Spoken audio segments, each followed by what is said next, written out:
शुरू करता हूँ अल्लाह के पाक नाम से, जो नहायत मेहरबान रहम करने वाला, जो इज़्ज़त देने वाला, जो रिज़्क़ का रज़ाक़, जिसने पैदा किया और जिसके कब्ज़े में मेरी रूह है।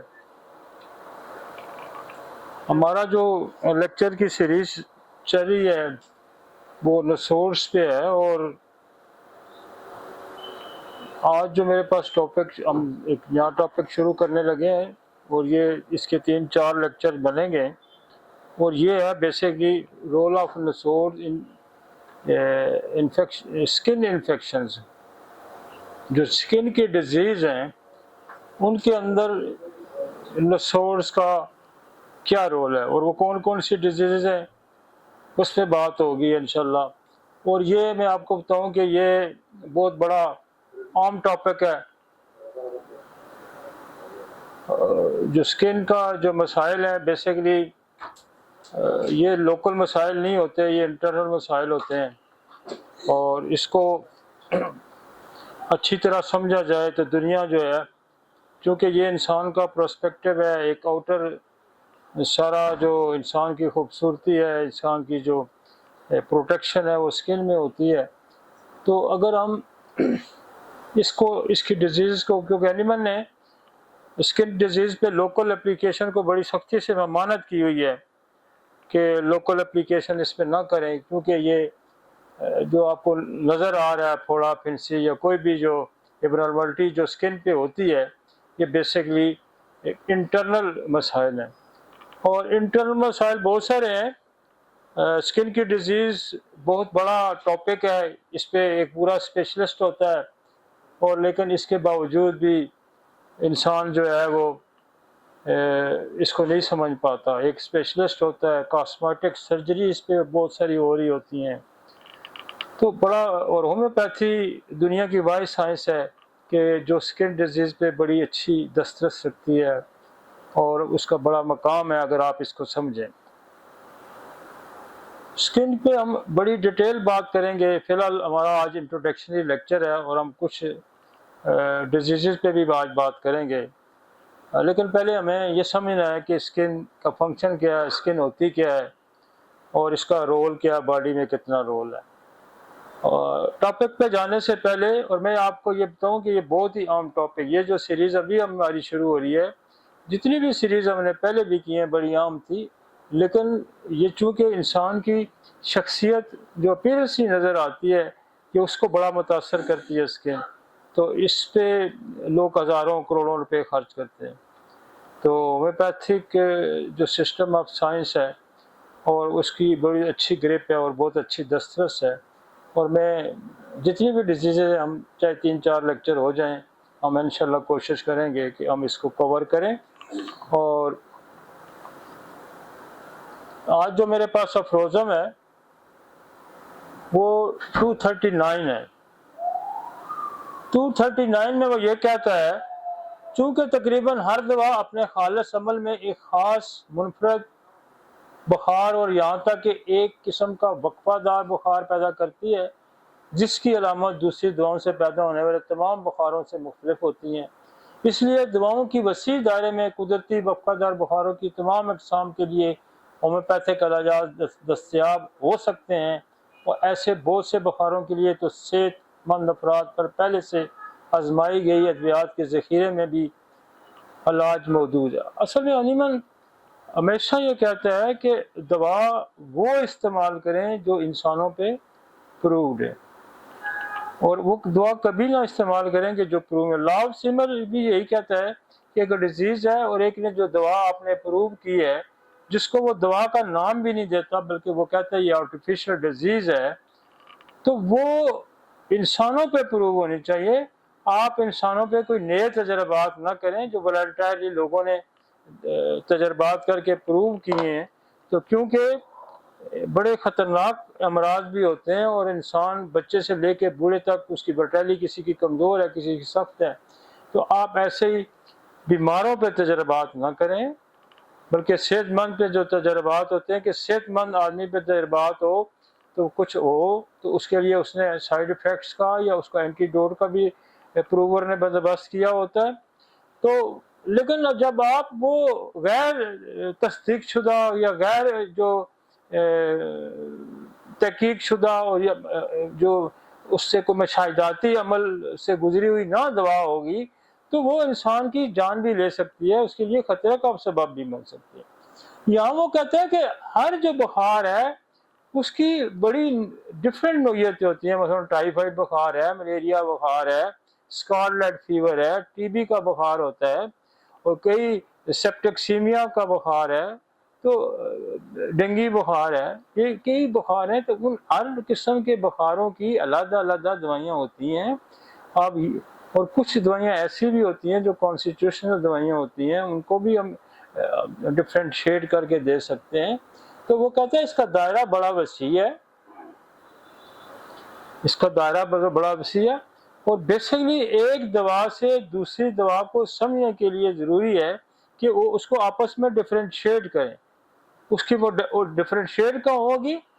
वो अपनी सोल ऑफ ड्रग से डिफरेंशिएट होगी, अपनी मोडालिटी से, कमी बेशी से वो डिफरेंशिएट होगी। ठीक है जी, अभी रहता है। लेकिन अगर वो दवा जो किसी आम वबाई बारी के बारे में होम्योपैथिक मखसूस इलाज के तौर पर दरियाफ्त की गई है, वो किसी एक दूसरे मरीज में मुकम्मल शफा ना दे सके और अगर शफा में रुकावट किसी दर्दली इलाके की क्या असरात ना हो, तो फिर इसके पस मंज़र में हमेशा सोरा के अंदाजा मौजूद होते हैं। ऐसी सूरत में मुकम्मल आराम हासिल होने के लिए अब वो कहते हैं कि आप अच्छी तरह सिलेक्ट दवाइयाँ भी करते हैं, जिसका उसने फ्रोजन नंबर 3 में भी उसने कहा हुआ है कि बेहतरीन मालज वो है जो सिम्टम के पीछे बीमारी, बीमारी के पीछे सबब और फिर शफा, दवाई की शफायत और फिर शफा के दरमियान हायल रुकावटों को दूर करने के रखता हो, अदराक रखता हो, समझ बूझ रखता हो।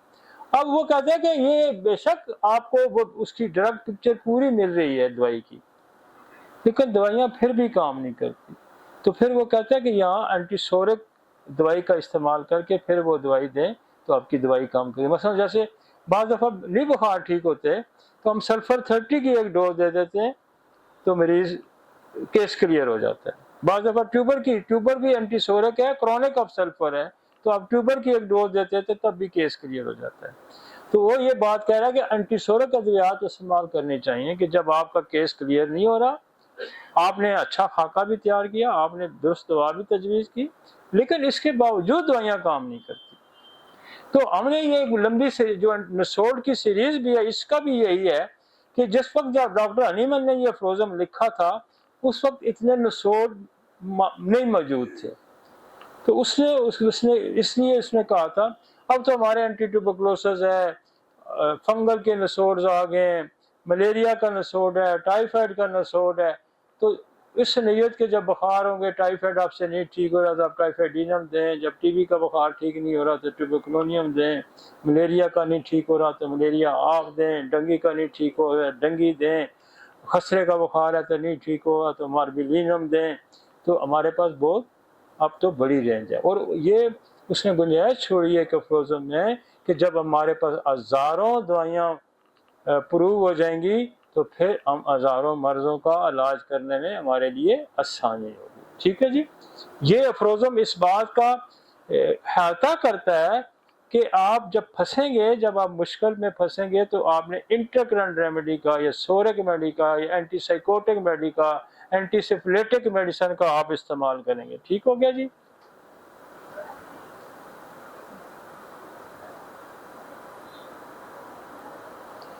अब स्किन का जो है वो देखें कि इसका इंट्रोडक्शन हम आपको करा रहे हैं कि जो स्किन है कवर अप्रोक्सीमेटली 1 से लेकर 2 मीटर्स स्क्वायर मरबा इसका एरिया, ये हमारा सबसे बड़ा आर्गन है बॉडी का और इसने ये सारी बॉडी को कवर किया हुआ है, पूरी बॉडी को, एक्सटर्नल बॉडी को एंड इंटरनल बॉडी के को भी इसने कवर किया होता है। जैसे आपके वाइटल ऑर्गन्स हैं और वाइटल ऑर्गन हार्ट है, उसकी आउटर लेयर इसने कवर की हुई है, फेफड़ों की हुई है, म्यूकस मेम्ब्रेन वाली सारी आंतों वाली इसने कवर की हुई है। तो ये ध्यान में रखें कि जितने भी एक्सटर्नल इंटरनल ऑर्गन को कवर किया होता है, किसने कवर किया होता है? स्किन ने कवर किया होता है। और स्किन जो कार्सिनोमा है, जो कार्सिनोमा जिसको हम कहते हैं, कैंसर कहते हैं, कार्सिनोमा बड़ा कैंसर है एक, और वो बेसिकली वो कैंसर 90%, 80 to 90% कैंसर जो है वो कार्सिनोमा कहलाता है, और वो सारा स्किन का कैंसर होता है। एक आउटर स्किन है, एक आपके इंटरनल ऑर्गन की जो स्किन है वहां कैंसर बनता है। तो 80-90% कैंसर ये स्किन की जो कवरिंग लेयर है इसके कैंसर होते हैं। तो जब तक आप देखें ये इतना बड़ी फील्ड है कि अगर आप स्किन को समझें तो इसका मतलब है कि आप 80-90% कैंसर को भी समझते हैं। समझ आई आपको कि ये बहुत बड़ा सब्जेक्ट है। अगर फेफड़ों पे कैंसर बनता है तो वो भी फेफड़ों की जो लेयर है वो स्किन की लेयर, आपको उसको भी क्या है, ये वो कार्सिनोमा है। ग्लैंड कैंसर को कुछ और कहेंगे, लेकिन कार्सिनोमा इज कार्सिनोमा के अगर आप जाके तारीफ पढ़ेंगे, डेफिनेशन पढ़ेंगे, तो 80 से 90% जो कैंसर हैं वो कार्सिनोमा कहलाते हैं। ठीक हो गया। अब वो कहते हैं कि ये 1 से 2 मीटर इसका मुरब्बा मीटर है, इसका अकाउंट फॉर 15 से 20% ऑफ बॉडी का वेट है। ये बाजार तो आपको ये लगती है, और 15-20% बॉडी का वेट है ये। Essentially for protection and regulation है।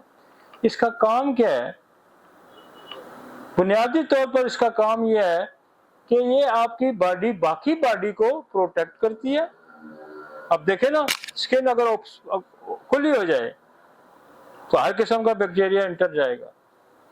हार्ट के ऊपर अगर स्किन कवर नहीं हो तो हार्ट के अंदर फौरन चीजें जाएंगी। तो ये बेसिकली, और फिर आपकी बॉडी के जो केमिकल्स हैं, जो वाटर रेगुलेशन है, मिनरल रेगुलेशन है, वो किसका काम है? जब आपको गर्मी लगती है तो आपको पसीना आता है, तो वो हम सारी आगे जाके पढ़ेंगे। तो वो स्किन ही सारा इसको रेगुलेट करती है। आपकी इंटरनल हीट को, इंटरनल सर्दी होगी तो ये श्रिंक हो जाएगी, इंटरनल गर्मी हो जाएगी तो अपने आप को लूज करेगी, और स्वेट ग्लैंड एक्टिव होंगे। तो ये सारा इसका बड़ा रोल है। तो वो स्किन को समझना, इसका मतलब है कि आपने कैंसर भी 80-90% समझ लिया। आगे जी, इसकी 3 लेयर्स होती हैं। ये बाजार आपको बाहर से शकील लग रही है, लेकिन इसकी 3 लेयर है। जैसे हमने हार्ट में पढ़ी थी कि हार्ट की भी 3 लेयर है, एक पेरिकार्डियम, मायोकार्डियम, एंडोकार्डियम। इसी तरह पढ़ा था हमने। हड्डियों की लेयर भी हमने पढ़ी थी, 3 लेयर पढ़ी थी। ठीक है ना। खुदा ने देखो प्रोटेक्शन के लिए इसकी एक लेयर नहीं रखी, इसकी 3 लेयर रखी। पहली लेयर को क्या कहते हैं? ये एपिडर्मस है। दूसरी क्या है? डर्मस है। और तीसरी क्या है? हाइपोडर्मस है। और सबक्यूटेनियस टिश्यू भी, क्योंकि ये नीचे, इसके पर नीचे जो, जब ये तीनों लेयर खत्म होगी तो फिर आपका यहाँ वो चर्बी वाली लेयर, फैट्स की लेयर आएगी, उसके बाद आपकी मसल की लेयर आएगी। ठीक है ना जी। तो ये है एपिडर्मस, ये ऊपर वाला हिस्सा। फिर इसके भी 5 हिस्से हैं। Stratum corneum, stratum lucidum, stratum granulosum, stratum spinosum, stratum basal. लेकिन ये है इसके 3, ये यहाँ से ये है, और इसके ये 3 हिस्से, 1 2 3 4 5 हिस्से। आपको अगर इतना याद रखना चाहिए कि इसके 3 बड़े हिस्से हैं, पहली को डर्मस, दूसरी को, पहली को एपिडर्मस, डर्मस और हाइपोडर्मस। ठीक है ना जी। 3 लेयर तो कम से कम याद होनी चाहिए। ठीक है जी। आगे चलते हैं।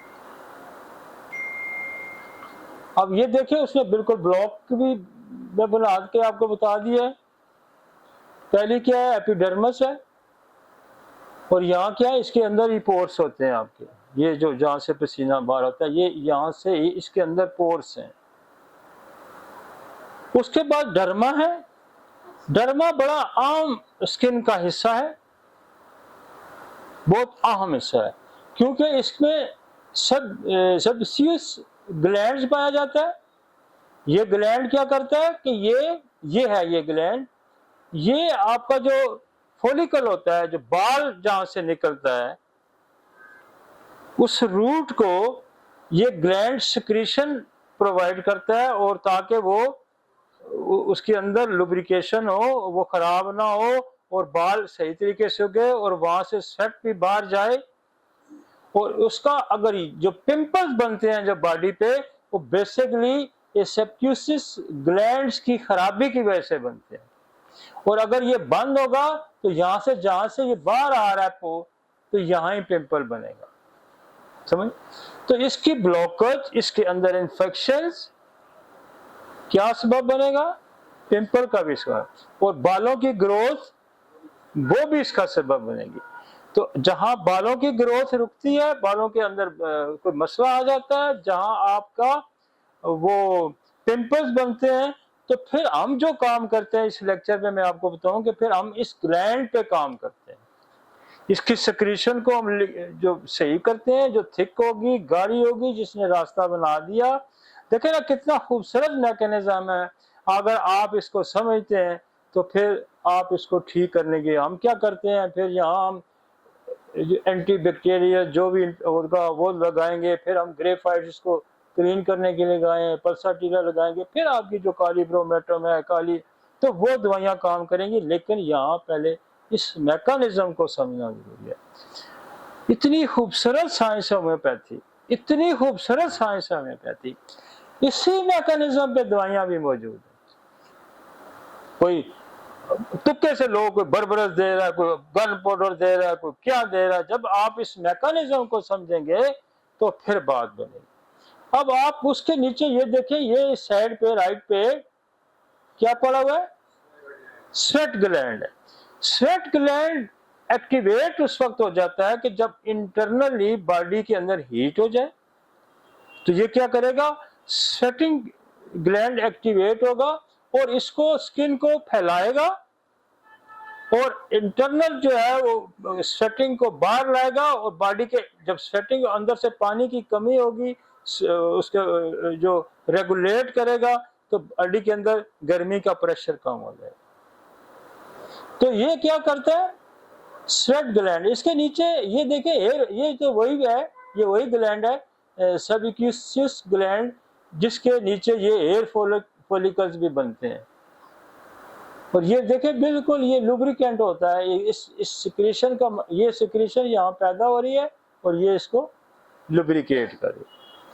तो ये ध्यान में रखें कि जहां बालों की कहीं खराबी आएगी, जहां स्किन पे एरप्शन होगी, स्किन के दाने बनेंगे, तो इस ग्लैंड की सिक्रीशन पे यहां से इंफेक्शन को हमने कंट्रोल करा। ठीक हो गया जी।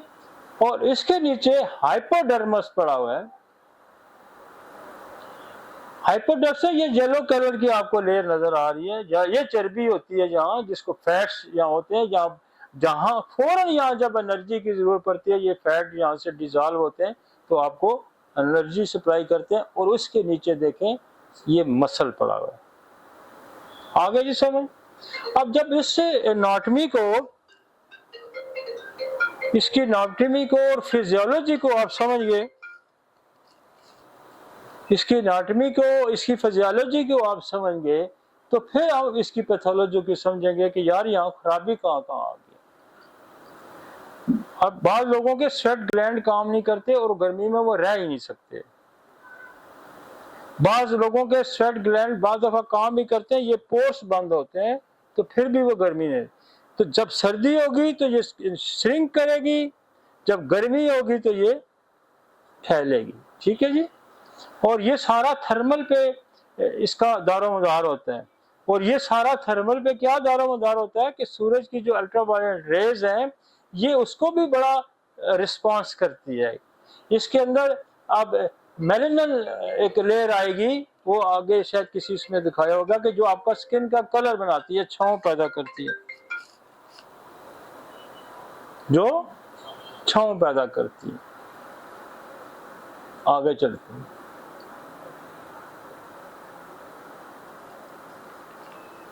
ये भी एपिडर्मिस का हिस्सा है, कार्टिनाइज क्या हो गया जी,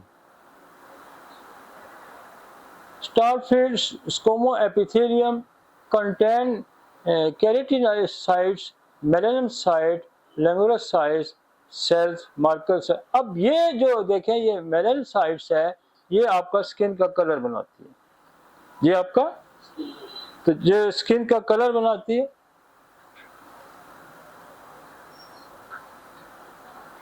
आगे चलें जी,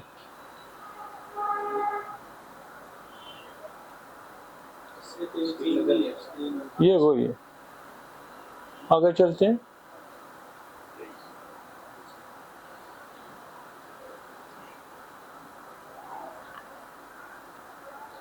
ये एपिडर्मिस की दोबारा एनाटॉमी इसने दिखा लिया कि कहीं मैं ना भूल जाऊं या आप ना भूल जाए, ये वही चीजें हैं जो मैं पहले डिस्कस कर। आगे चलते हैं।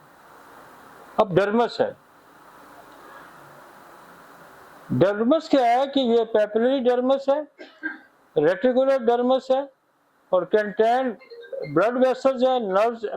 तो यहाँ देखें कि आपका ब्लड वेसल भी साथ इसके अटैच होते हैं ताकि ये सुन यार कोई बंदा बार बार लगा हुआ इसको। हेलो,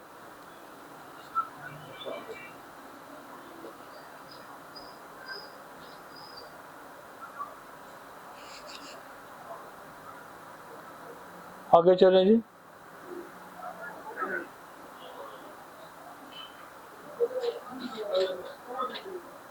ये एपिडर्मस तो यहाँ तक खत्म हो जाएगी थी। उसके बाद हमने आपको डर्मस बताया था जिसके अंदर ये एयर फॉलिकल्स है, स्वेट ग्लैंड है और आपका वो जो स्पीशियस ग्लैंड्स हैं जो सिक्रीशन पैदा करते हैं। तो ये वो सारा इसने एक दोबारा इसको आपको दिखाया। और इसके नीचे देखें हाइपोडर्मस है, ये देखें ये जो हाइपोडर्मस है जिसके अंदर ये आपका फैट्स लेयर पड़ी हुई है। ठीक हो गया जी।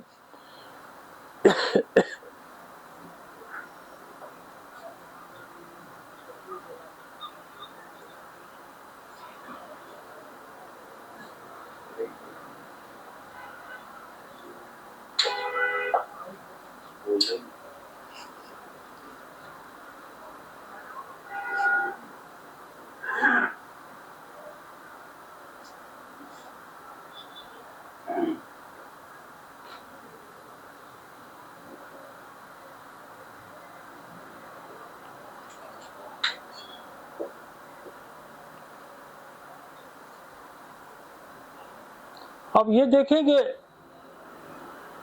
ये जो हाइपोडर्मस है इसको सबक्यूटिस भी लेयर कहते हैं।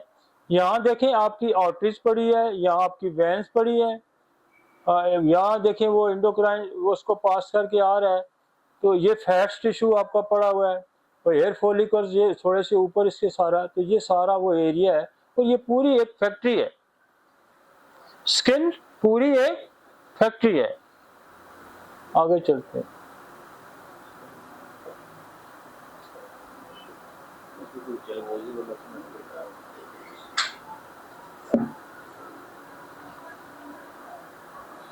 स्किन की एपिडर्मिस क्या है जी, हेयर फॉलिकल्स हैं और सबक्यूसिस ग्लैंड्स हैं, स्वेट ग्लैंड्स हैं और नेल है। आगे चलें जी।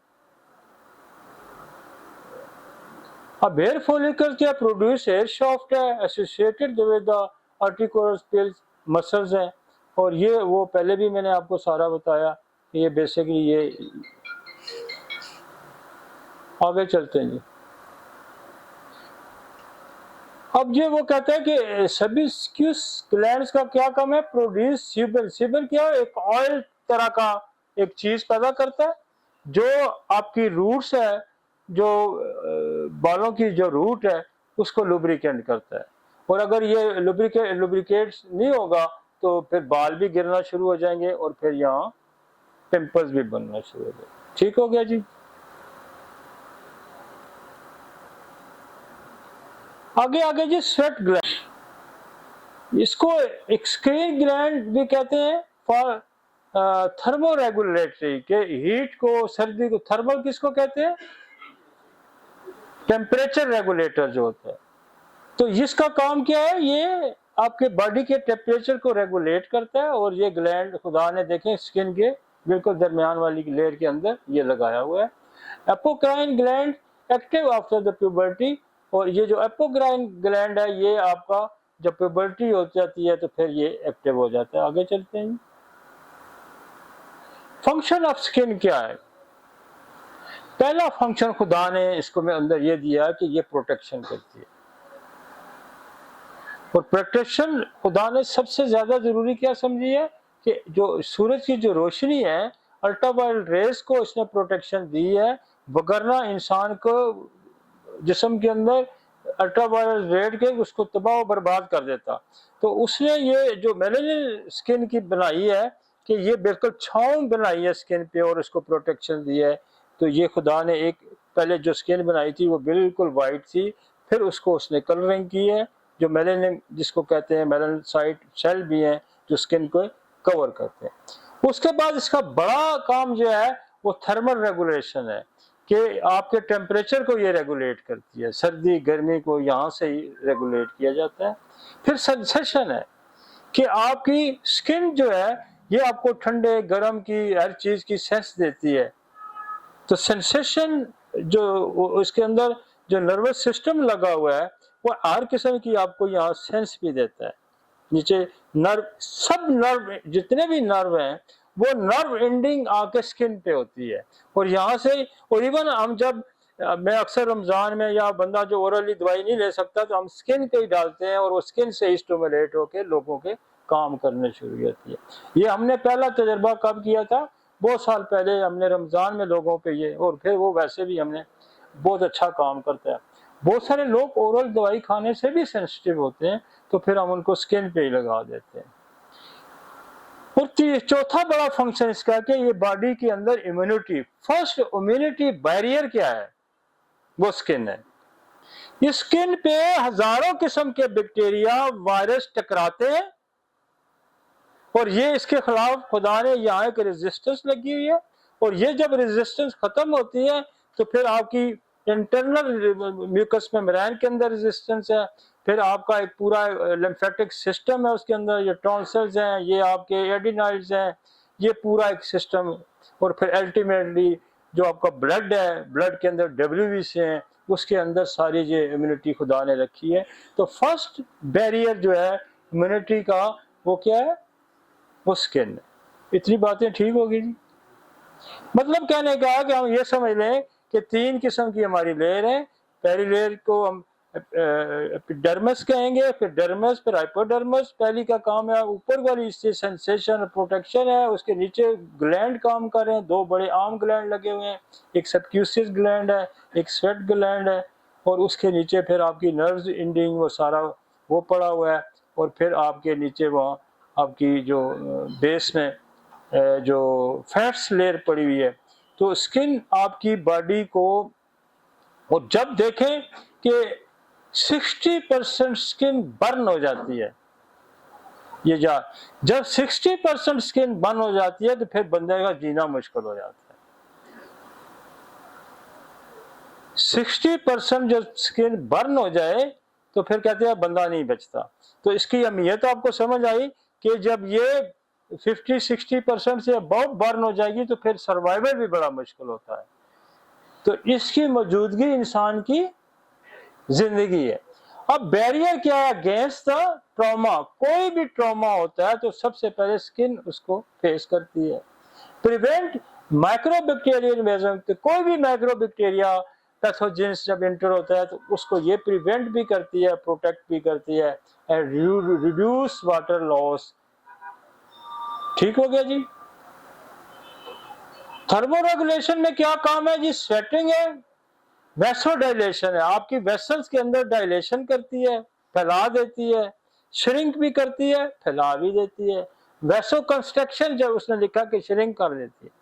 जब सर्दियां होती हैं तो ये वेसो कंस्ट्रक्शन करती है, जब गर्मियां होता है वेसो डायलेशन करती है। ठीक है जी?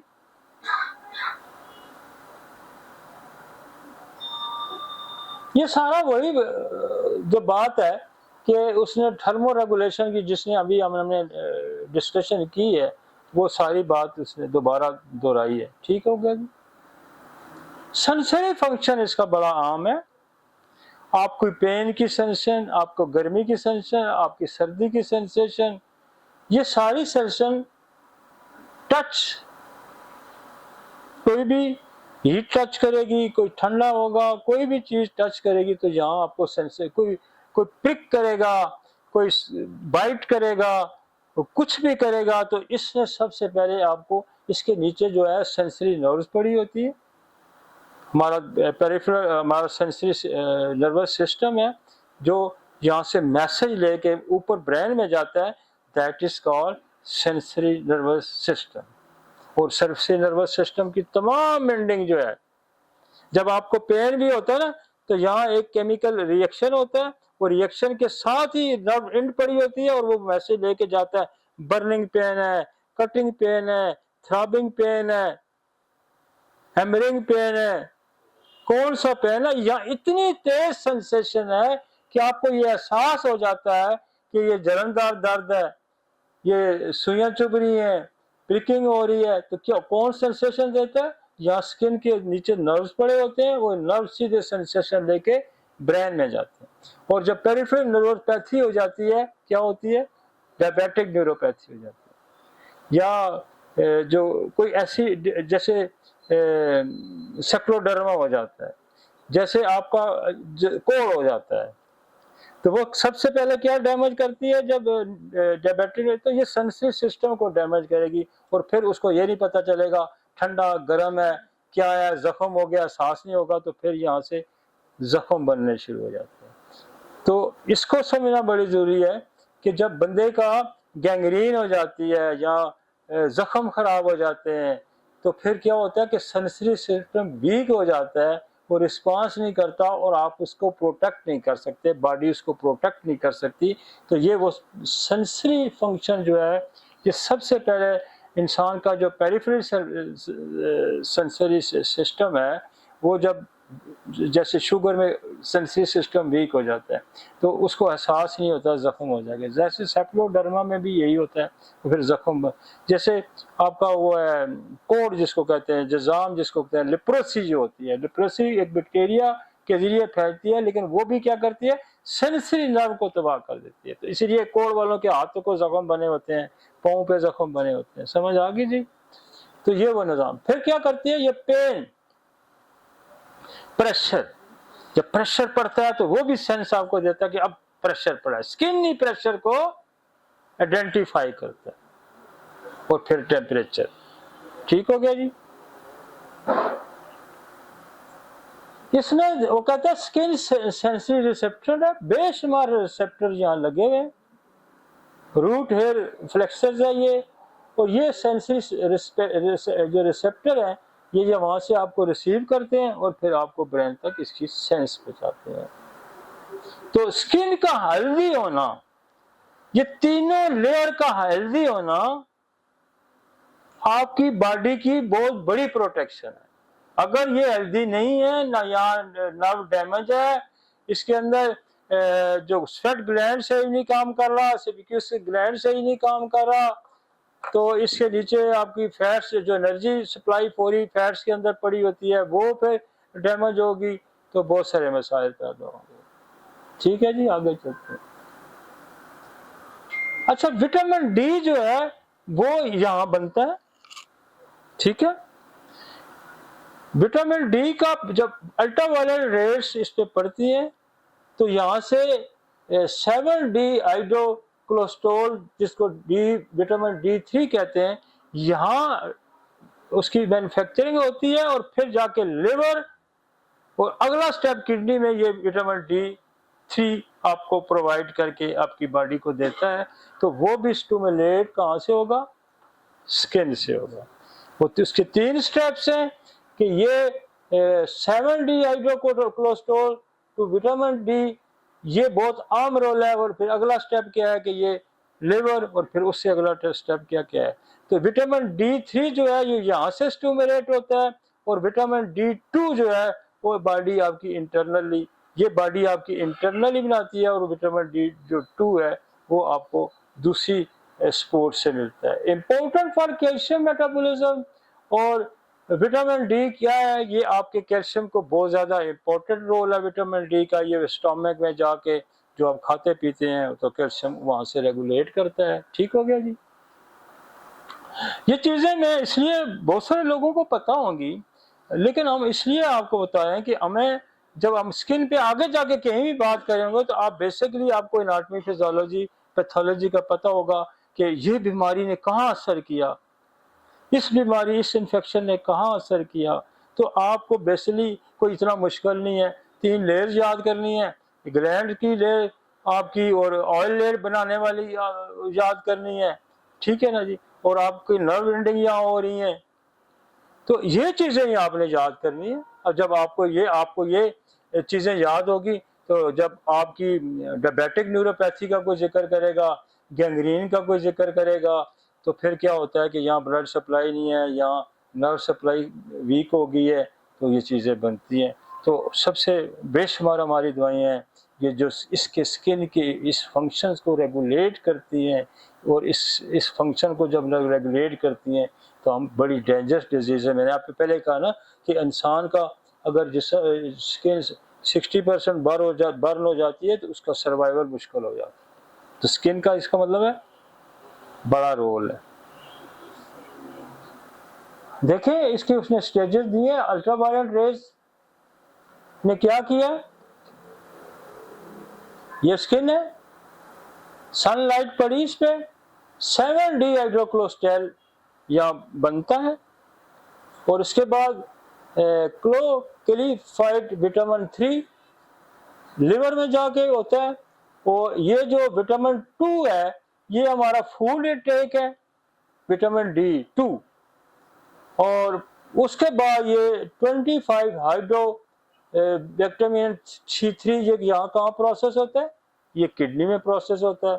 तो ये बायोलॉजिकली एक्टिव विटामिन डी जो है 1.D हाइड्रोक्लोराइड, ये कहाँ से, ये सारे प्रोसेस करके किडनी का प्रोसेस होके फिर बेटा अब ये सारे प्रोसेस, अगर आपका लिवर वीक है तो फिर भी विटामिन डी का प्रोसेस नहीं होगा, आपका किडनी वीक है तो फिर भी विटामिन डी का प्रोसेस नहीं होगा। सिर्फ सूरज की रोशनी जो है वो इनिशियली तो सूरज की रोशनी बड़ी ज़रूरी है, उसके बाद आपका लिवर बड़ा अच्छा काम कर रहा है, आपका किडनी फंक्शन होता है। तो जिनके लिवर काम सही नहीं करते, जिनके किडनी सही नहीं काम करते, उनको विटामिन डी की और विटामिन D2 की डेफिशिएंसी होती है। आगे चलते हैं।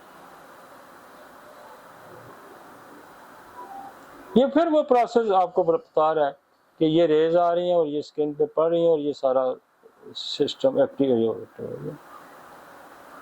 Blood supply of the skin है, रिच वेस्कुलर नेटवर्क है, पूरा सारा नेटवर्क स्किन के नीचे पड़ा हुआ है। सप्लाई भी पड़ी है और फिर वापसी भी पड़ी है, कैपिलरीज भी पड़ी है और मिनरल सिस्टम भी वहाँ पड़ा है कि छोटी छोटी बारीक बारीक नालियाँ हर जगह पे ब्लड पहुँचा रही हैं ताकि स्किन की जिंदगी रहे। और ये सारा ये नेटवर्क है, देखा है जी। ठीक हो गया जी। समरी क्या है, समरी ये है कि skin is a vital for protection and homeostasis, कि वो रेगुलेटर है। होमोसिस्टेसिस का क्या मतलब है कि वो complex structure with multiple physiological function, और इसके मल्टीपल फिजियोलॉजिकल फंक्शंस हैं। आगे चलें जी। अब आते हैं हम कि ये तो एक मैंने इसलिए ज़रूरी समझा कि हम आपको एक एनाटॉमी फिजियोलॉजी आपको बता दें ताकि आगे जब हम जाएंगे तो हमें अंदाज़ा होगा कि अब ये स्किन का स्ट्रक्चर है वही दोबारा से वो आपको बता रहा है, क्योंकि वो तो हमने अलग टॉपिक था। अब चूंकि हम बीमारियां पढ़ने शुरू हो गया तो वो फिर उसने एक दफ़ा आपको कहा कि देखें ये एपिडर्मिस है, डर्मिस है, सबक्यूटेनियस लेयर है, और ये फैट्स वाली और ये ब्लड वेसल सारी पड़ी है। देखें ना ये ब्लड वेसल पड़ी है। और ये मेलानिन क्या था कि जो आपका स्किन का कलर बनाता है। Right sir. इंट्रोडक्शन, स्किन के इन्फेक्शन का मेकअप हुआ क्या होता है। Skin infection are caused by bacteria. हमें जितने भी हमने इन्फेक्शन डिजीजेज पढ़ी हैं, चाहे हमने डाइजेस्टिव सिस्टम की पढ़ी हैं, चाहे हमने लिवर की पढ़ी हैं, चाहे हमने किडनी की पढ़ी है, तो 4 कॉमन चीजें पैथोजेनेसिस आ रही हैं, बैक्टीरिया, वायरस, फंगल, पैरासाइट। ये तो पक्के हो गए होंगे ना आपके पास कि पैथोजेनेसिस बहुत कॉमन कौन से हैं? बैक्टीरिया है, वायरस है, फंगस है एंड पैरासाइट। तो जब भी हमें कोई भी देखते हैं कि इन्फेक्शन हुआ तो हमें फौरन ज़हन में आता है कि यार ये बैक्टीरियल हो सकता है, ये वायरल हो सकता है और ये पैरासाइट हो सकता है। बैक्टीरिया आम विजिलेबल होता है और जो वायरस है वो बहुत ही कम विजिलेबल होता है। फंगस भी एक इन्फेक्शन का जरिया है और पैरासाइट वो चीज़ें होती हैं जो आपकी बॉडी पे आके बैठ जाएं, वो जैसे आपका सर की लाइसेस हैं, जुएं हैं, बहुत सारी चीज़ें हैं जो जिसको हम पैरासाइट कहते हैं। ये ठीक हो गया जी। स्किन के इन्फेक्शन भी हम एक नए अंदाज से दुनिया के सामने आए। अब जब आप रेपर्टरी खोलेंगे तो आपको वहां बेशुमार चीजें नहीं नजर आएंगी जो हम जिसका डिस्कस करते हैं, जो हम पिछले 2 साल से डिस्कस कर रहे हैं। आपको किसी भी मॉडर्न रेपर्टरी में वो नहीं मिलेंगी। आज भी जो इम्पिटिगो एक डिजीज है जिसको मैं आगे जाके पढ़ूंगा, उसका कोई भी उसके अंदर आप जाके रेपर्टरी खोल दें, चाहे वो मार्फी की है, वो किसी की भी है, उसके अंदर किसी भी नसोड़ का जिक्र नहीं। तो हम दुनिया में एक नई सोच लेके दाखिल हुए हैं कि हमने इसके अंदर इन्फेक्शन के काजेज के हमने नसोर्स एंटर किए हैं और आइंदा जो किताबें लिखी जाएंगी उसमें उनका जिक्र होगा। तो मैं ये समझता हूँ कि 10% आज तक इलाज होम्योपैथी में लिखा हुआ है और 10% इलाज से दुनिया में अब होम्योपैथी इतनी पॉपुलर है। 10%। जब आप इसके अंदर पैथोजेनेसिस के नसोड़ एंटर करेंगे तो ये ग्राफ जाएगा 100% पे। आज जो दुनिया में 50% लोग यूटिलाइज करें होम्योपैथी को, बेसिकली 10% पढ़ के करें। इसकी अफादियत का आपको अंदाजा होना चाहिए। जब आपको ये इन्फेक्शन डिजीजेस को इंटर करेंगे और इन सोर्स को इंटर करेंगे तो आपका ग्राफ यूं जाएगा। और ये थेराप्यूटिक्स में एक नई चेंज है और ये चेंज जो है ये इसकी बुनियाद तो बहुत 200 साल पहले रखी गई थी, लेकिन इसको सही मायनों में अगर दाखिल किया है तो वो अल्लाह के फजल से हमने दाखिल किया। अब हमारे बाद तो बहुत सारे लोग क्लेम करेंगे, लेकिन इसका रीसेट थेराप्यूटिक्स जो किया है वो हमने किया है। अब skin infection the may involve epidermis. अब ये क्या करेंगे? आपकी पहली लेयर्स को इन्वॉल्व करेंगे, डर्मस को करेंगे, सबक्यूटियस को टिश्यूज करेंगे और फिर जो नीचे आपका टिश्यू है, इवन फिर नीचे बोन तक भी यही जरिया है जिसको हमने पढ़ा था क्या सा पीछे ऑस्टियोमाइलाइटिस। तो ऑस्टियोमाइलाइटिस की भी पहुंचने का कि यही लेयर जा रही थी। एक ये तरीका था और एक ब्लड से तरीका था, ठीक है ना। एक तरीका उसका इंटर होने का ये तरीका था और दूसरा तरीका ब्लड से भी होता। तो मैं तो समझता हूँ कि जब से हमने इसकी उसमें दाखिल किया है होम्योपैथी को, तो होम्योपैथी का ग्राफ बहुत ऊपर चला गया। आप खुद सोचें कि ये मेरा क्लेम नहीं है, मेरी प्रैक्टिस का इन्हिसार जो है मेनली इन्हीं चीज़ों पे है। और जब से हम तो इसको पिछले 30 साल से इन चीज़ों को इस्तेमाल कर रहे हैं। और वो जो लोग ये कहते हैं कि हमें इस पे नहीं जाना चाहिए, वो बेसिकली जदीद साइंस जो असल होम्योपैथी से वो नावाकिफ है। उनको नहीं पता कि असल होम्योपैथी का ये जो कंसेप्ट था, ये उसने 46 ऑर्गेनन की क्लॉज 46 में उसने लोगों को उस वक्त बता दिया था।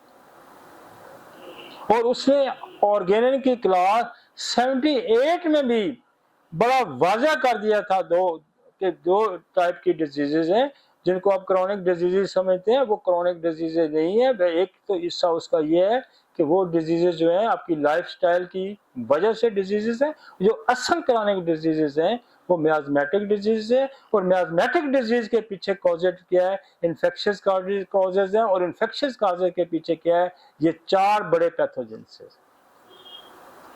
ये कोई नई साइंस नहीं है, ये वो साइंस है जिस पे पर्दा डाला गया था, आप उस पे उसको कैमोफ्लेज किया गया था, आपको डिट्रैक किया गया था, और ये बहुत बड़ी दुनिया में एक ड्रग माफिया है। और हमारे जो छोटे माइक्रो जो हमारे ब्रेन थे, माइक्रो ब्रेन, उनको उन्होंने खरीदा और होम्योपैथी पे उनको दाखिल किया, और ये वही माइक्रो ब्रेन है जो दुनिया में जो बातें कर रहे हैं कि हम सिम्प्टोमेटोलॉजी की बात करते हैं, हम तो वो करते हैं जी, हम तो एक दवाई ये करते हैं, तो ये जो ये नहीं कहते, जो आपको कहते हैं कि जी हम मरीजों का इलाज करते हैं, हम बीमारियों का इलाज नहीं करते। नेवर सेड इट, एक अफरोज़म भी नहीं है जिसमें उसने ये कहा कि मैं मरीज का इलाज करता हूँ, मैं मरीज का इलाज करता हूँ, मैं पेशेंट का इलाज करता हूँ, मैं डिजीज का इलाज। पहला अफरोज़म जो उसने लिखा है, अब उसको लेके ये फिर जा रहे हैं कि पहला क्या उसका आयम होना चाहिए। पहले अफरोज़म में लिखा है कि फर्स्ट आयम डॉक्टर का है कि मरीज को ठीक करना। Who is the patient who has the disease? मरीज कौन है? जिसको मर्ज होता है। और कभी भी एनिमल ने नहीं कहा कि we treat the whole person, we treat the totality of the symptom of the disease, of the disorder and deviation in their health। ये कहा है उसने, totality, we treat the totality of the symptom of the disease and all the disorders and deviation in their, कि उसके health की खराबी का सबब क्या है, ये कहा है उसने। और हमने क्या कहा कि चूंकि हमको ये पहला हिस्सा नहीं आता था इसका, जो मैं जिसकी मैं बात कर रहा हूं, तो हमने कहा इस पे पर्दा डालो, आप बस 10 दवाइयां याद कर लो। और 10 दवाइयों की भी कहानी उसने पहले ही खत्म कर दी थी। और उसने जो प्रूविंग उसने की थी, उस प्रूविंग हर उसकी जो आप मटीरियल मेडिका प्योरा के, जब आप मैंने उस दिन वराइटम एल्बम को मैं पहले भी जिक्र किया, उसने कहा कि मैं वराइटम एल्बम एक ऐसी दवाई है कि जिसके बारे में अभी मुकम्मल तहकीक नहीं हुई, लेकिन मैं ये कहता हूं कि मैं अपने दलाइल में अगर यूनानियों के तजर्बात को लिखूं तो मैं ये समझता हूं कि ये इल्मी नुमाइश होगी मेरे साथ, कि मैं इल्मी नुमाइश का कायल नहीं। लेकिन वो ये कहता है कि दुनिया के जो पागल खाने हैं उनमें 30% जो लोग हैं वो वराइटम एल्बम के मरीज हैं। तो ये वो कहता है कि ये पहला कतरा है। अब 30% पागल खाने पहला कतरा है एक दवाई का। तो उसने कहा इस पे मजीद काम आपने करना है, उसने खुला छोड़ दिया वराइटम एल्बम को। इतना बड़ा इंसान वो ये भी कह रहा था कि मैं, देखें जो रास्ते खुले छोड़ते हैं लोग, जो बड़े लोग होते हैं ना, वो आपको बंद नहीं कर देते, वो रास्ते खुले छोड़ते हैं। इसी तरह उसने ओरोमेट में कहा कि ओरोमेट हमें यूरोपियन को नहीं पता था गोल्ड के बारे में, मैंने अरबियों से इसको सीखा समझा है। अब वो क्या था, बेशक उसने अरबियों से सीखा होता, बेशक उसने यूनानियों से किससे भी सीखा होता, वो तो ये कह सकता था कि मैंने ओरोमेट को ये देखा ये पाया। लेकिन नहीं, उसको पता था कि ये जहां से इल्म चला है उसका नाम ना लेना बददियानती है, और खुदा फिर उस बंदे पे मजीद एहसान ही नहीं करता जो किसी के एहसानों को तस्लीम नहीं करता। सही बात है जी। तो बड़े जो लोग होते हैं उनके दिमाग भी बड़े होते हैं। मेरी अपनी एक सोच है, मैंने वो दुनिया, अब देखिए नसोड की उसने इब्तिदा की थी, हेरिंग ने की, उसने बर्नर्ड ने की, बाकी लोगों ने की, कैंट ने की, लेकिन उसके बाद 200 साल में वो 3, 4, 5 जो नसोड बने, फिर नसोडों पे बात नहीं की गई, लोगों ने बात करने नहीं दी। माइक्रो ब्रेन लोगों ने खरीदे और लोगों ने इस पे बात करने नहीं दी। हमारे अंदर से लोग बोलना शुरू हुए कि ये तो हमारा part of the not the homeopathy. अगर पार्ट ऑफ द होम्योपैथी नहीं तो उसको 46 लिखने की जरूरत क्या थी। फिर हेरिंग जो था वो एक बहुत बड़ा डॉक्टर था, उसको सोराइनम या उसकी बनाने की क्या जरूरत है, बर्नर्ड को बेसिलिया बनाने की क्या जरूरत थी, फिर कैंट को ट्यूबरकुलोनिया बनाने की क्या जरूरत थी। ये सारे एलोपैथिक डॉक्टर थे। और मैं अक्सर ये भी कहता हूँ कि जहाँ दूसरी साइंस खत्म होती है वहां से इसलिए शुरू होती है कि जो फाउंडर ऑफ होम्योपैथी था और जो उसके साथी थे वो उस जमाने के पाए के एलोपैथिक डॉक्टर थे, तो उन्होंने उससे आगे की साइंस निकाली है भाई, इससे पीछे वाली साइंस नहीं है ये। उससे आगे वाली साइंस ये है कि ये सारी चीजें आपको पता थी और फिर आपने उसके मुताबिक दवाइयों को सेट करना था ना। हमने ये सारी चीजें परे कर दी और हमने कहा अटकल पच्चू पे हम आ गए, ठीक हो गया। हमारा आज का बंदा भी इम्पिटिगो, जिसको मैं आगे पढ़ाऊंगा, वाकफ नहीं होगा। तो बोरक ने 100 साल पहले आप पढ़े ना वायोला ट्रैकोला का, तो उसमें उसने इम्पिटिगो का जिक्र किया 1900 साल पहले उसने इम्पिटिगो का जिक्र किया हुआ है, किसमें, वायोला में। तो आप कहते हैं हम इम्पिटिगो को समझना नहीं चाहते। बोरक तो आपने टेबल पे रखी होती है, उसी को किताब को पढ़ के दवाइयां देते हैं ना, तो वो टेबल पे पड़ी होती है। लेकिन जहां ये समझते हैं कि जहां मेरी इल्मी कमजोरी है उसको परे करो, जहां इल्मी कमजोरी है परे परे। Classification of the skin infection, bacterial infection है, वायरल इन्फेक्शन है, फंगल इन्फेक्शन है, पैरासाइटिक इन्फेक्शन है और सुपरफिशियल पर से डीप इन्फेक्शन है। तो ये उसका ट्रेंड है, पहले सुपरफिशियल फिर डीप। जब भी कोई बीमारी शुरू होती है तो बाहर से, जब भी कोई इन्वाइडर आता है, दुश्मन आता है, तो बॉर्डर सेंटर होता है, यही होता है ना। अब तो एयर स्ट्राइक आ गई ना, लेकिन जो कदीम जमाने का रिवाज था वो यही था कि वो बॉर्डर सेंटर हो, ठीक हो। कॉमन बैक्टीरियल इन्फेक्शन कौन से हैं? इम्पेटिगो है, सेलुलाइटिस है, रिस्पेलस है, फोलिकुलाइटिस है, फ्रंकलस है एंड कार्बंकल्स है। हम बहुत सारे आगे पढ़ेंगे, जैसे हमारी बहुत सारी जो वबाई अमराज हैं, जैसे आपका चिकन पॉक्स है, आपका मीजल है, स्मॉल पॉक्स है, ये भी हम पढ़ेंगे। लेकिन हम थोड़ा सा पहले आपको इंट्रोडक्शन दे दें। ये इम्पेटिगो क्या है? ये कॉमन इन चिल्ड्रन में होता है, usually caused by the Staphylococcus aureus and Streptococcus aureus. Usually cause of Staphylococcus and Staphylococcus. अब अगर आप इम्पेटिगो को जाके रेपिटी में देखें तो ये दोनों का कोई जिक्र नहीं, इनके नसोड का कोई जिक्र नहीं, इसको हम दाखिल कर रहे हैं, है ना मतलब। और ये एज ए, जब वो जो रेपिटी में दवाइयां नो डाउट वो काम करती हैं, जैसे सल्फ्यूरिक एसिड के अंदर लिखा हुआ है कि ये स्टेफिलोकोकस को भी ठीक करती है, स्टेफिलोकोकस भी, ये सल्फ्यूरिक एसिड के अंदर लिखा हुआ है। तो उस वक्त क्योंकि स्टेफिलोकोकस या वो नहीं था तो लोग सल्फ्यूरिक एसिड से भी काम चला रहे थे। तो सल्फ्यूरिक एसिड में ये एबिलिटी है कि वो स्टेफिलोकोकस को, एसिड है ना और बड़ा स्ट्रॉन्ग एसिड है, तो स्टेफिलोकोकस को भी स्ट्रेप्टोकोकस को मारने की सलाहियत पैदा करता है। यूनिक कहा स्टेफिलोकोकस एंड स्ट्रेप्टोकोकस। अब देखिए, आपने जितने भी इन्फेक्शन देखे होंगे, चाहे वो हार्ट का देखा होगा, चाहे वो स्किन का आप देख रहे हैं, तो आपको, आपने जब वो ऑस्टियोमाइलाइटिस पढ़ा है उसमें भी आपको ये नजर आ रहे हैं।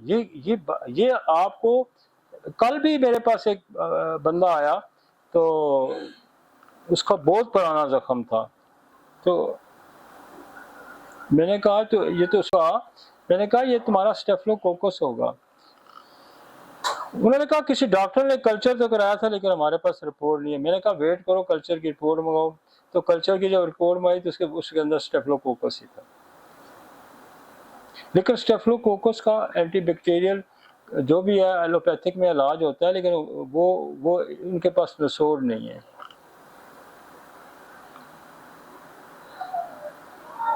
अब ये होता क्या है कि अनी कलर्ड क्रस्टेड लेयर होते हैं, कि ये जो इसकी शक्ल हम आपको दिखाएंगे कि स्किन पे क्रस्ट होता है, एक छिलका सा क्रस्ट सा बनता है और वो अनी कलर का होता है। और इसको वो कहते हैं कि सफाई करें, ये करें, लेकिन उससे नहीं होता। जरा आगे मैं आपको दिखाता हूँ इसकी पिक्चर, आगे अगला लाएं। ये देखा जी, अक्सर बच्चों के चेहरों पे आपने वो ये क्रस्ट देखे होंगे, पीले पीले नहीं कलर के। कोई अगली पिक्चर कोई और दिखाएं, ये देखें। कोई और पिक्चर दिखाएं, ये देखें। दिस इज, अक्सर देखे होंगे ये केसेस आपने। This is the impetigo, severe impetigo on the face. एक और कोई पिक्चर दिखाएं, ये देखिए। और पिक्चर दिखाएं, ये देखिए। ये जरा बहुत ही वाज़ेह पिक्चर है, ये देखें। ये जो क्रस्ट बनते हैं ये कॉज बैक्टीरियल कॉज है। दो बैक्टीरिया कॉज करते हैं, स्टेफिलोकोकस एंड स्टेफिलोकोकस। आगे चलें, पीछे वापस आएंगे, पहली लेयर पे आए। अब जो रेपर्टरी में बस ठीक है, वापस है। जो रेपर्टरी में दवाइयां लिखी गई हैं, आप कभी सिक्यूटा के पेशेंट को देखें ना, उसमें भी यूं क्रस्ट आता है। आप विनका माइनर के पेशेंट को देखें। अब ये जो लड़के वाली पिक्चर थी ना, ये टोटली देखो मेजेरियम वाली पिक्चर है, बिल्कुल मेजेरियम वाली पिक्चर। और ये वायोला ट्रैकुला में भी इसकी पिक्चर यूं नजर आती है। वापस आए,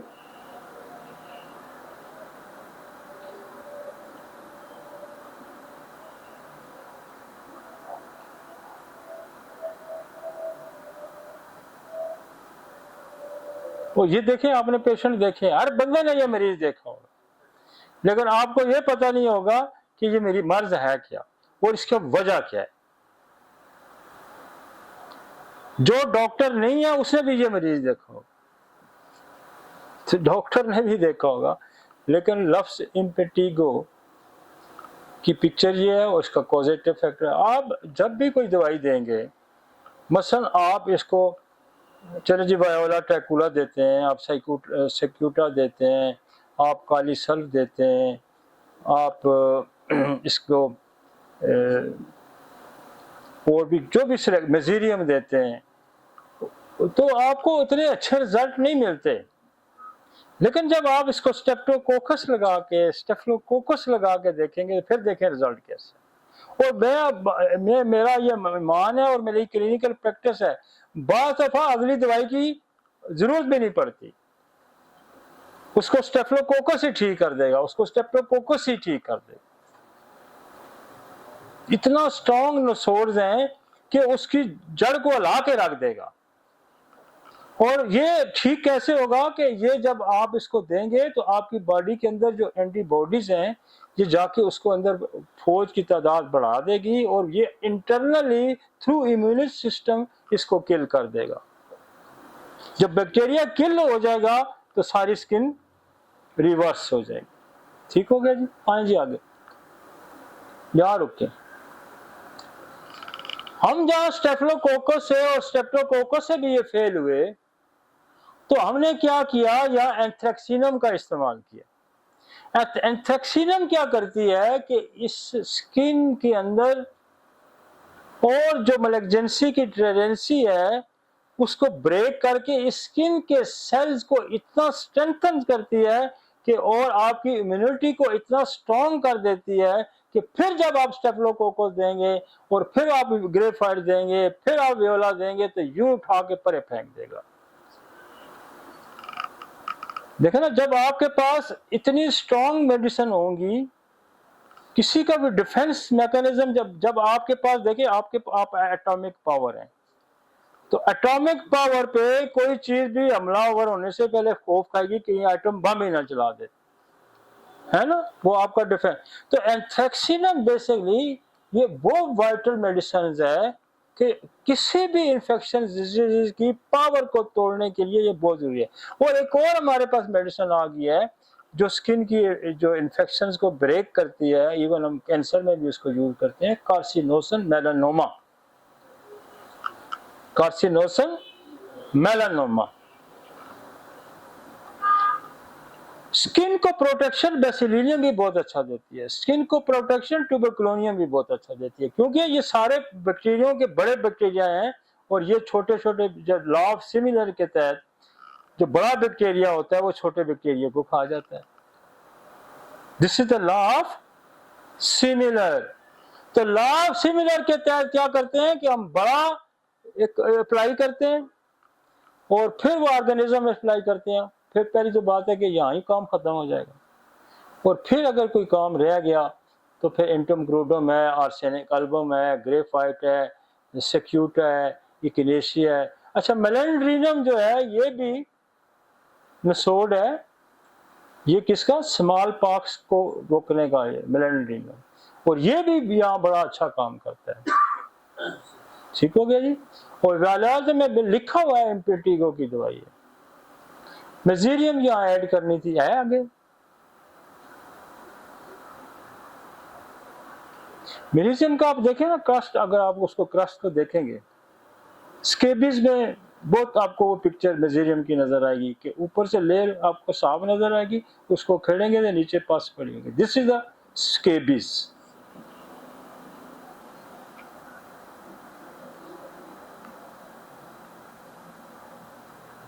कल्केरिया कार्बोनियम सल्फ।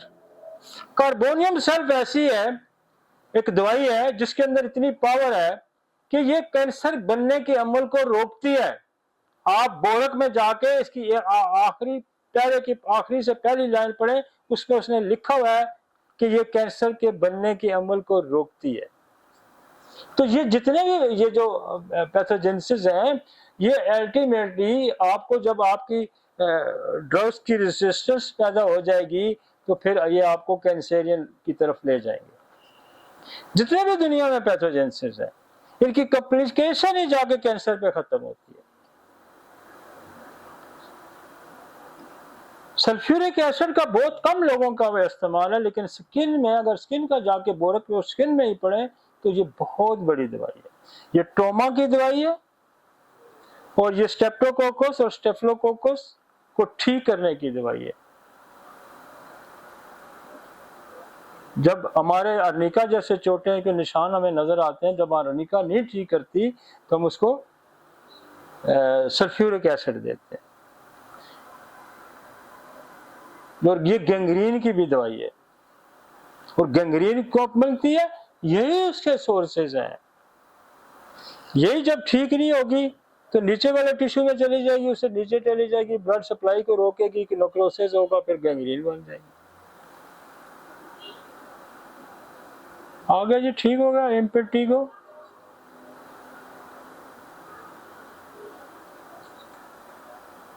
अब देखिए स्किन में रेयर इन्फेक्शन भी आते हैं, लेकिन बहुत कॉमन है स्टेफिलोकोकस। जिसका भी आप कल्चर कराएंगे स्किन का, इतना कॉमन है कि 90% स्किन के कल्चर जो है वो स्टेफिलोकोकस ऑरियस के।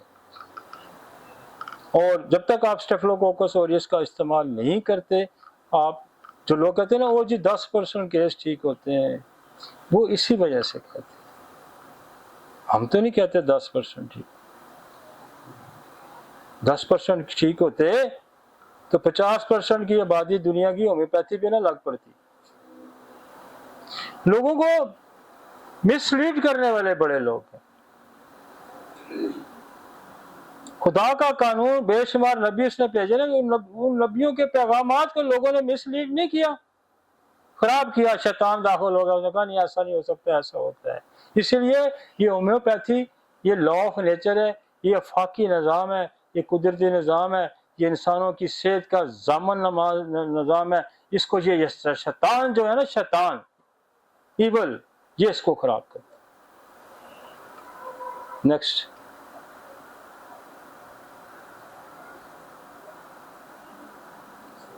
आगा आ गया सेलुलाइटिस। हाँ, ये पता नहीं बिजली को क्या हो गया। सेलुलाइटिस क्या है? ये बेसिकली जो आपका मसल की जो लेयर्स आ जाती है उसके अंदर इन्फेक्शन हो जाता है और वहाँ सेलुलाइटिस हो जाता है। Acute bacterial infection of the dermis, subcutaneous tissue, ये तीनों जो लेयर्स है ना, ये इन्वॉल्व हो जाती है सेलुलाइटिस में। ठीक हो गया? Present with the redness, warmth, swelling and pain, common organism. फिर क्या आ गया? स्टेफिलोकोकस एंड वो लोग जब नाम सुनते हैं सेलुलाइटिस का तो लोग परेशान हो जाते हैं, अब मुश्किल आ गया, सेलुलाइटिस हो गया जी, अब बड़ा मसला है जी, खा खा के एंटीबायोटिक मर गए जी, ठीक नहीं होता। तो आपके पास इतनी बड़ी साइंस मौजूद है और ये नसोड़ जो है खुदा की नेमत है आप पे, तो आप जो भी दवाई सेलेक्ट करते हैं सेलुलाइटिस में, आप सिलेशिया करते हैं, आप ग्रेपफाइट करते हैं, आप पेपर सर्व करते हैं, आप कैरियर सर्व करते हैं, आप एसिड सल्फ्यूरिक एसिड करते हैं, जो भी दवाई आप सेलेक्ट करते हैं, जब आप स्टेप्टोकोकस या स्टेप्टोकोकस का इस्तेमाल करेंगे तो आपके रिजल्ट बहुत इम्प्रूव करें। आगे चलते हैं। This is a cellulitis. देखिए जी,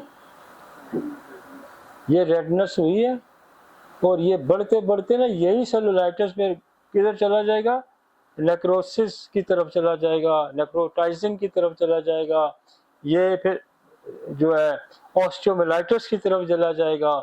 ये सफ़र फिर आपने अगर इसको यहाँ ना रोका तो ये फिर नीचे घुसता जाएगा और फिर अल्टीमेटली टांग कटेगी, बाजू कटेगा, फलान होगा, ये सारा। Known the stage act first, key tips, early recognition, पहले पहचाने इसको, एंड एंटीबायोटिक जो कहते हैं एप्लीकेशन करें। Seen here classical presentation on the lower leg, red shiny swelling skin with the heat and tenderness। तो जब आपको ये नज़र आएगा तो आपके दिमाग में फ़ौरन आना चाहिए कि ये सेलुलाइटिस है और आपको दिमाग में फ़ौरन आना चाहिए कि स्टेफ्लोकोकस है या स्टेफ्लोकोकस। ठीक हो गया जी? आगे अब देखा है सेलुलाइटिस, रेडनेस, शाइन, रेडनेस है, शाइन कितनी नज़र आ रही है इसके अंदर। आगे चलते हैं। ये देखें, ये नॉर्मल है और ये सेलुलाइटिस है। दवाइयाँ कौन सी हैं जी? हैं? कुछ थोड़ी सी और ऐड हो गई हैं इसके अंदर।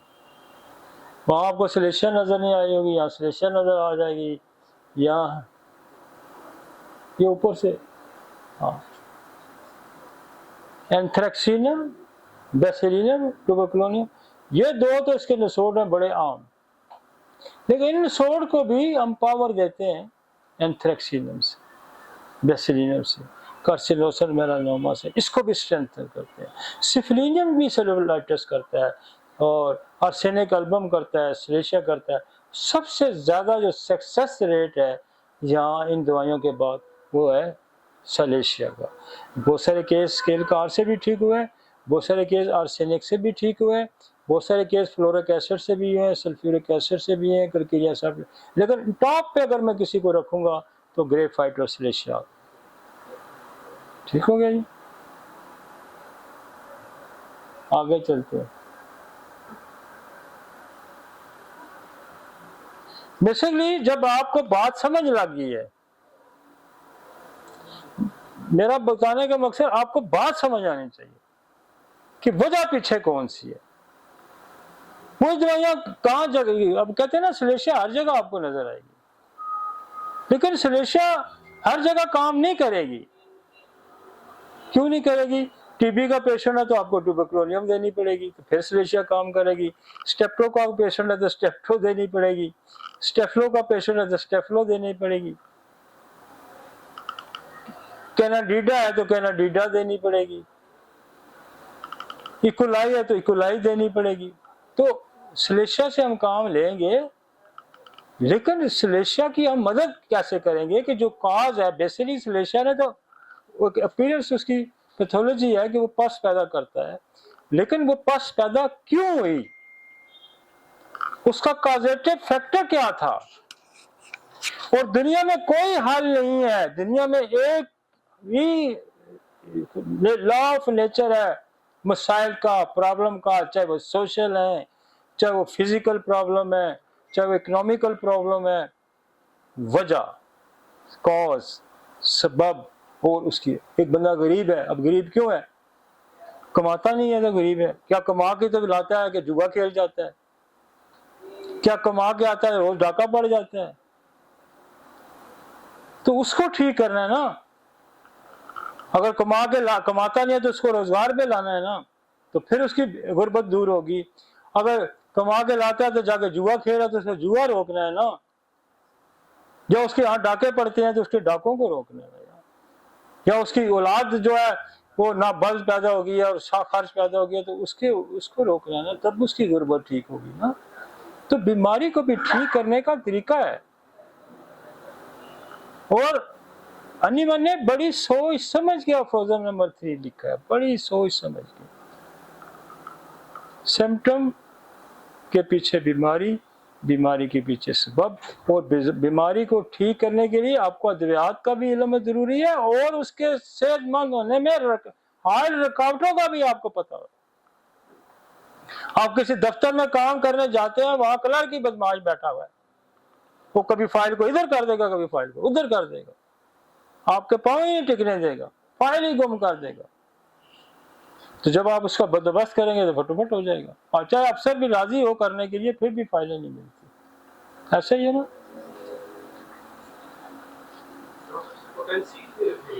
जो नसोर्स हैं जी, ये सारे 1M से कम मत दें,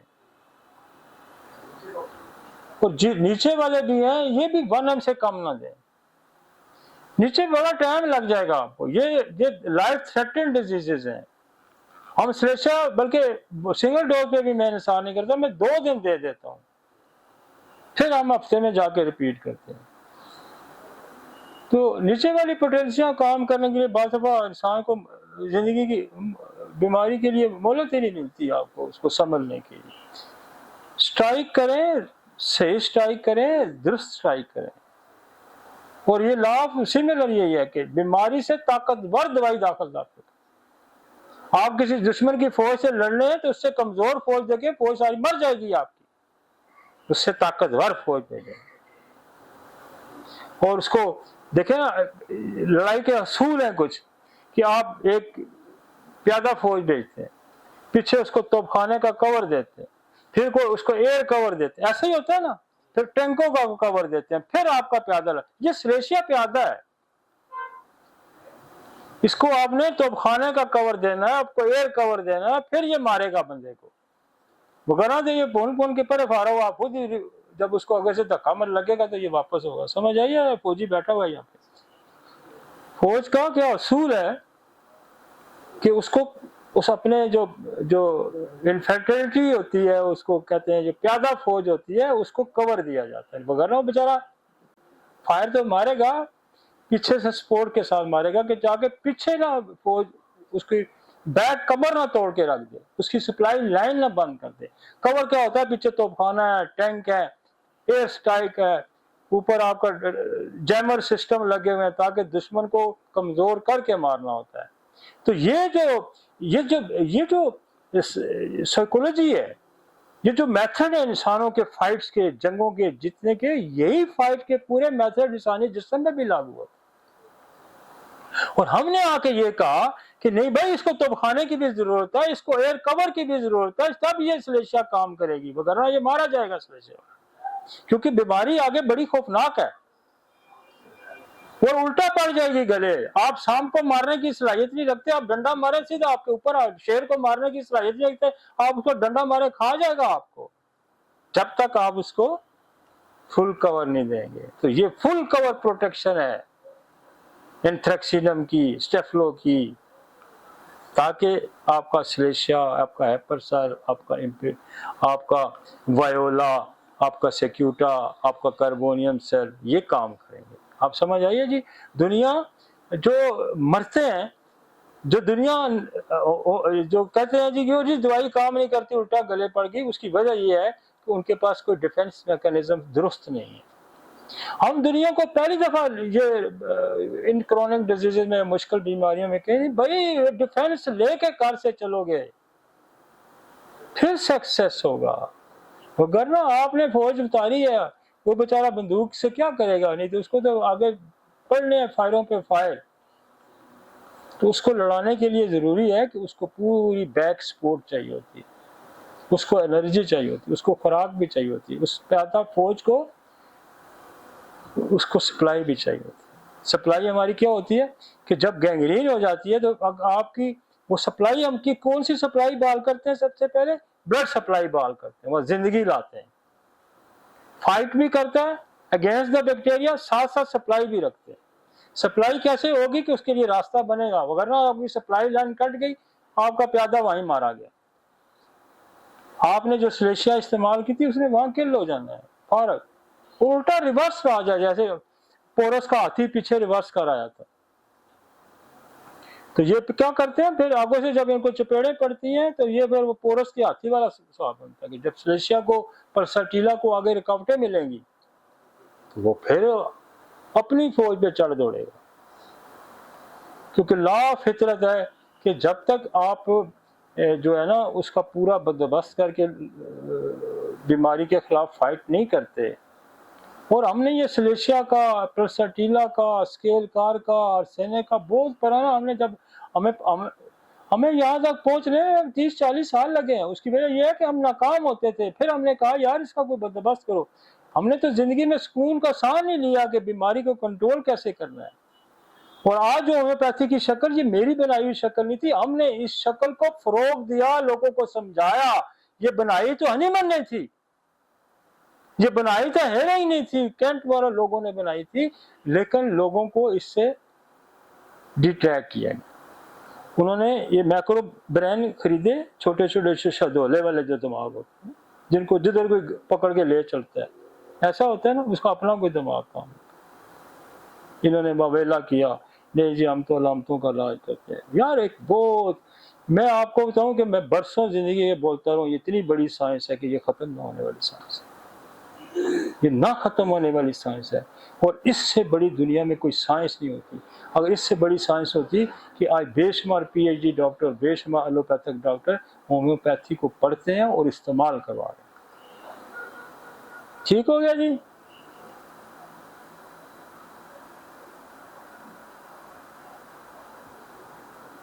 आगे चलते हैं। Necrotizing fasciitis, rapidly progressive soft tissue infection. अब वो सॉफ्ट टिश्यू जो इन्फेक्शन था वो रैपिडली फैलना शुरू कर दिया। फिर क्या किया उसने, सारे टिश्यू को उड़ा के रख दिया। उसके अंदर क्या किया, जब ब्लड सप्लाई बंद हुई, जब ब्लड सप्लाई बंद होगी तो क्या हुआ, टिश्यू जो सप्लाई बंद होगी। जिससे मैंने कहा पहले भाई, जब मैंने कहा कि उसकी सप्लाई बंद होगी तो क्या होगा,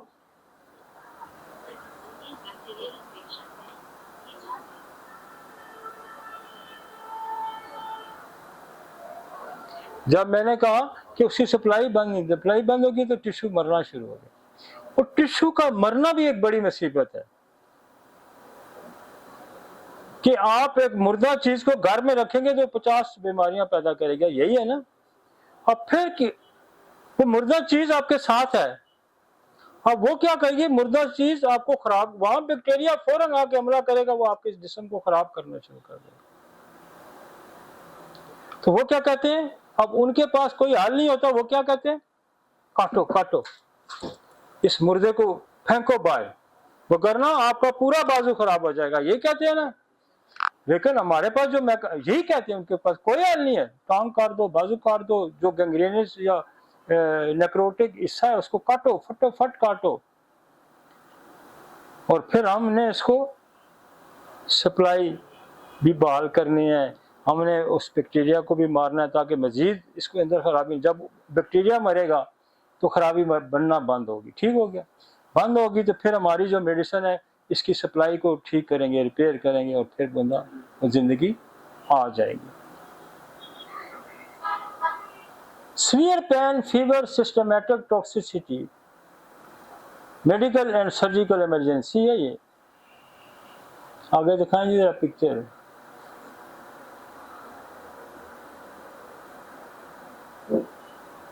ये देख,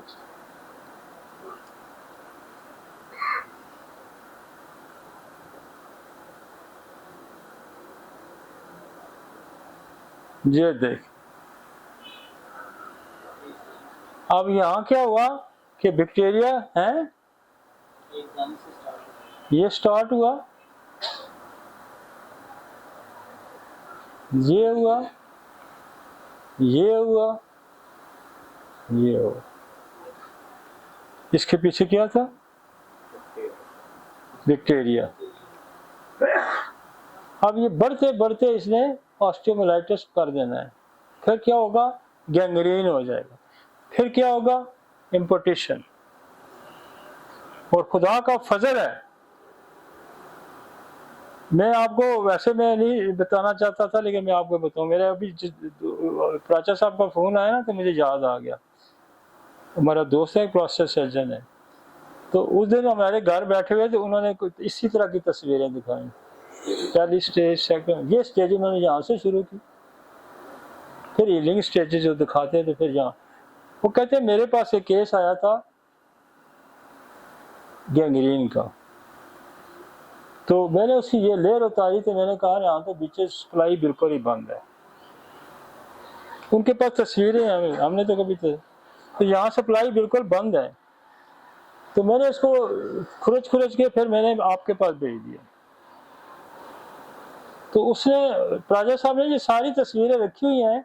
वो कहता है पहले ये इसके अंदर मैंने अगली तस्वीर बनाई, तो इसके अंदर जो है ना 15 दिन बाद इसके अंदर सप्लाई आनी शुरू होगी, और फिर इसके अंदर एल्डो टिश्यू आना शुरू हो गया, और आखिरी जो तस्वीर थी वो 90% हील हो चुका था 2 महीनों में। ये मेरी बनाई हुई नहीं है ये एक सर्जन है, हमारे दोस्त हैं, तो वो अपने पास रिकॉर्ड रखते हैं। कहते हैं मैंने ये होम्योपैथी में ट्राई किया, मैं कहा देखो इसमें कितनी, मैंने उसको पहले यही कहा था कि इसका हमारे पास हाल ये है कि हम इसको काट दें, लेकिन तुम्हें मैं एक चांस देता हूँ कि जाओ, शायद तुम्हारा कोई काम बन जाए। This is the science of homeopathy. ठीक हो गया जी। आगे चलते ये देखिए,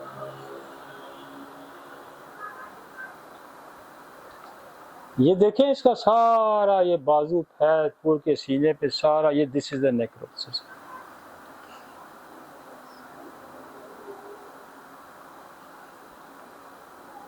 आगे चलते हैं।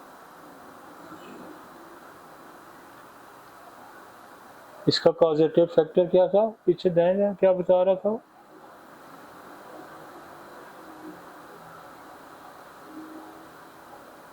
और पीछे, और पीछे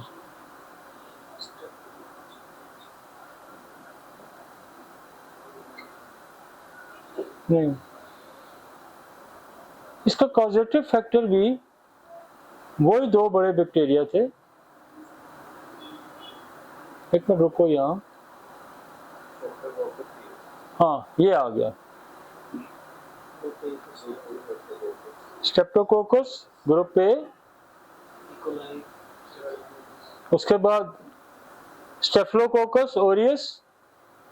अच्छा इसमें देखिए ये ज्यादा बड़ा है स्ट्रेप्टोकोकस, और उसके बाद स्टेफिलोकोकस है, और क्लोस्ट्रीडियम है, उसके बाद इकोलाई है, और उसके बाद क्लेब्सिला है। It enters the body through break in the skin, including cut, insect bite, surgical wounds और blunt trauma। ये जब होता है तो उसके जरिए ये इंटर होते हैं, और बहुत सारे वो लोग इसके रिस्क,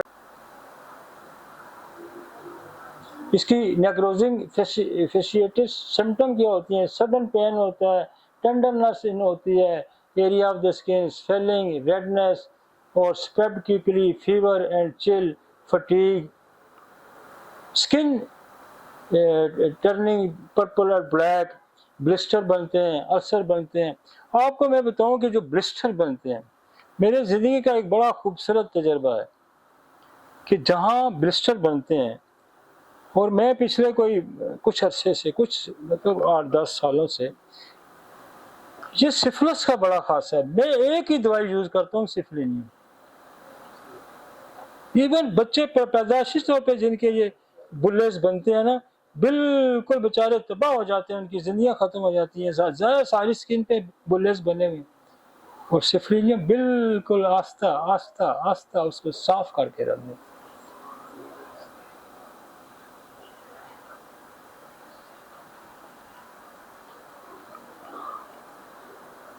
अब कॉम्प्लिकेशन क्या है? कॉम्प्लिकेशन ये है कि untreated necrotizing fasciitis can lead to the sepsis, organ failure, limbs amputation and death। और अक्सर लोगों की जिनकी एम्पुटेशन होती है वो मर जाते हैं, वो सदमा ही नहीं बर्दाश्त करते। आपको एक उंगली जब आपकी काटी जाती है तो आपको कितनी तकलीफ होती है जब किसी की टांग ही काट दी जाए, किसी का पाँव ही काट दे, किसी का कोई आर्गन ही काट दे। मैं खुदा गवाह है, ये नहीं कि मैं होम्योपैथ हूँ, मैं इससे बेहतर दुनिया में कोई साइंस नहीं है जो इस नेक्रोसिस के अमल को रोके। इससे बेहतर दुनिया की कोई साइंस नहीं है जो सेलुलाइटिस को रोके। इससे बेहतर दुनिया की कोई साइंस नहीं है जो इम्पेटिगो को रोके। बहुत खूबसूरत साइंस है। इसके साथ ही आज ख़त्म करते हैं, फिर इंशाल्लाह। ठीक है जी।